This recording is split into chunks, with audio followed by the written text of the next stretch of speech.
started with the sound of her name, soft at first like a breath against the silence, but distinct enough to pull her from the edges of sleep. Emily. Emily's eyes fluttered open, the room bathed in the dim glow of the streetlight, filtering through the blinds. The air felt heavy, pressing down on her chest. She blinked, trying to shake the drowsiness, certain she had heard it. Emily. The voice was familiar, comforting even. It was Daniel's voice. She turned her head slightly, her body still sluggish from sleep. Her husband's warmth should have been behind her, his breathing slow and even. But the bed beside her felt still, too still. She shifted onto her back, the mattress barely creaking beneath her. Daniel lay where he always did, his body relaxed, his face turned slightly toward her, eyes closed. His breathing was deep, steady, asleep, but she had heard him. Her pulse quickened, a cold unease creeping through her limbs. The room was quiet again, the kind of silence that felt unnatural, like something was waiting just beyond it. Emily lay still, her senses sharpening. The hum of the refrigerator in the kitchen, the occasional creak of the house settling, the rustle of leaves outside. Normal sounds, ordinary, but beneath them, she could still feel it, that lingering whisper, the weight of her name hanging in the air. She exhaled slowly, forcing herself to relax. Maybe she had imagined it. The mind played tricks in the dark, twisting half-formed dreams into something real. She closed her eyes again. A few seconds passed. Then, Emily. Her eyes snapped open. The voice was closer this time. Not a whisper, not a dream. A shiver ran through her. Her heartbeat thudded against her ribs. It had come from inside the room.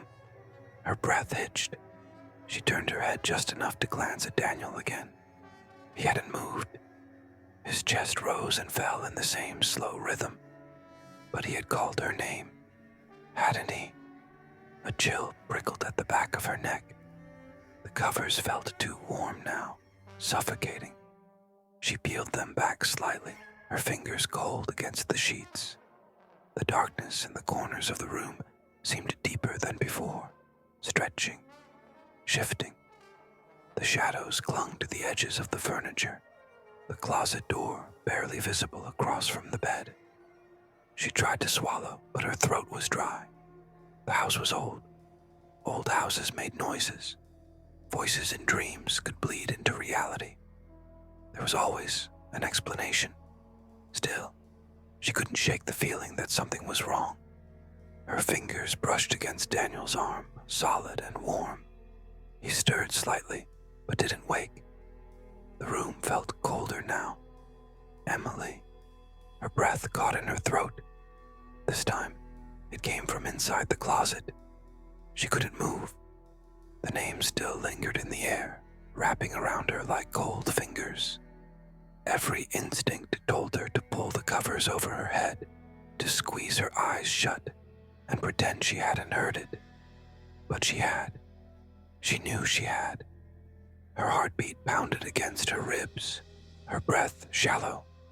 The closet door stood in the darkness, an unassuming shape, but now it felt like something else. A presence, a mouth waiting to open.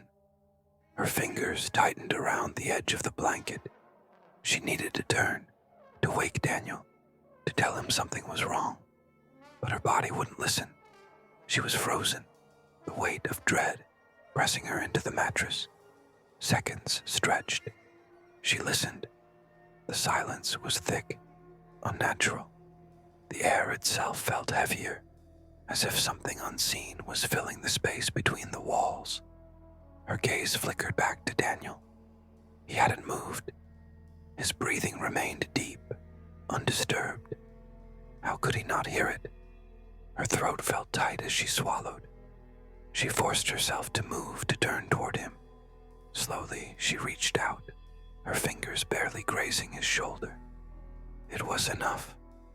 Daniel shifted slightly, his body warm beneath her touch. Relief bloomed for a fleeting second.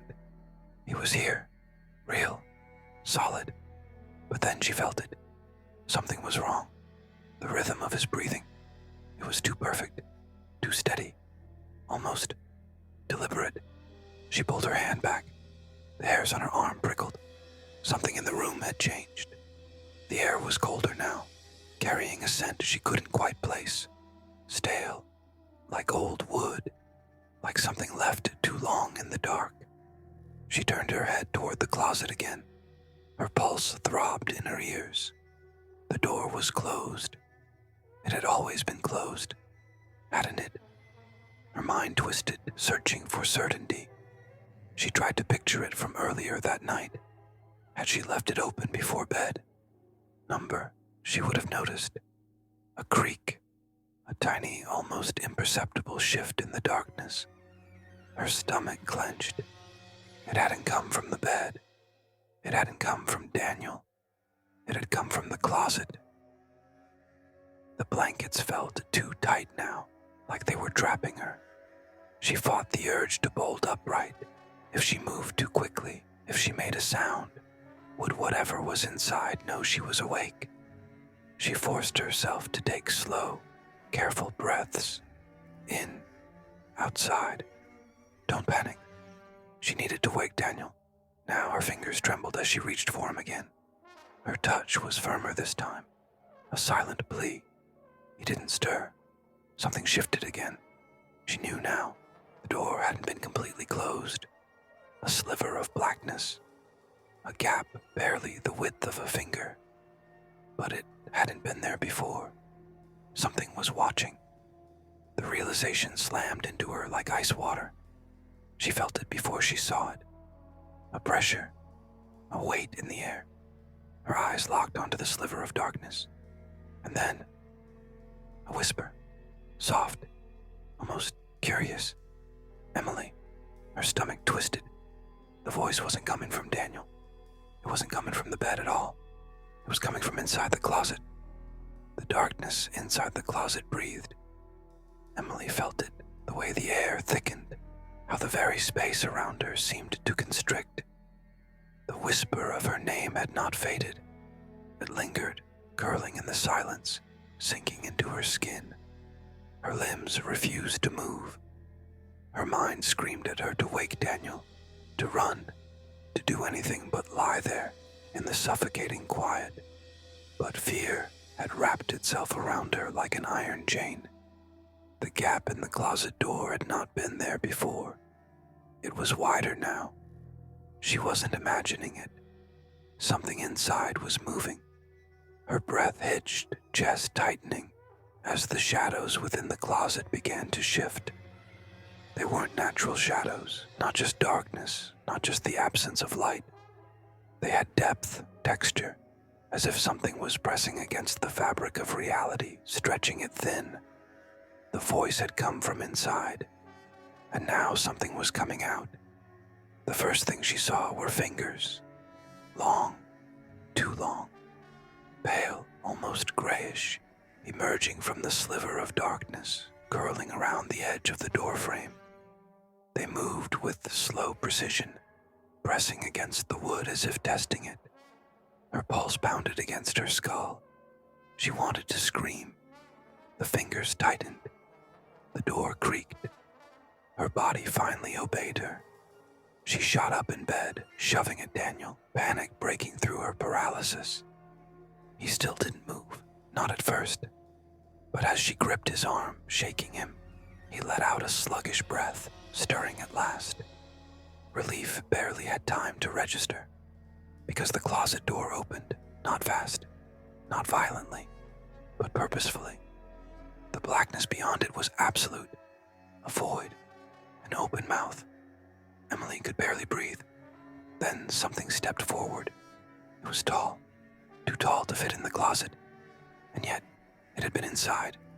Its face was wrong, not human, not fully. The features were stretched, pulled, as though they had been copied imperfectly, reshaped by something that had only seen a person from a distance. Its eyes were too wide, too dark, too empty, and it was smiling. She couldn't move, couldn't think. It reached out, fingers extended, curling toward her. Daniel stirred beside her, groggy, unaware. She tried to scream his name, but the sound caught in her throat. The thing leaned forward. Its lips moved, and then, in a perfect replica of Daniel's voice, it whispered, "Emily." She finally found her voice. A shriek ripped from her throat, raw, desperate. She threw herself back away from the thing, her hand gripping Daniel's arm like a lifeline. And then, Daniel moved, not sluggishly, not groggily, but suddenly, too suddenly. His hand caught hers, but it was too cold, too strong, and as she turned to him, her stomach dropped into a bottomless void, because he was smiling too, wide, too wide, and his eyes were black, just like the thing in the closet, the last thing she heard before the darkness swallowed her whole. Was her own name, whispered from two mouths, and then nothing.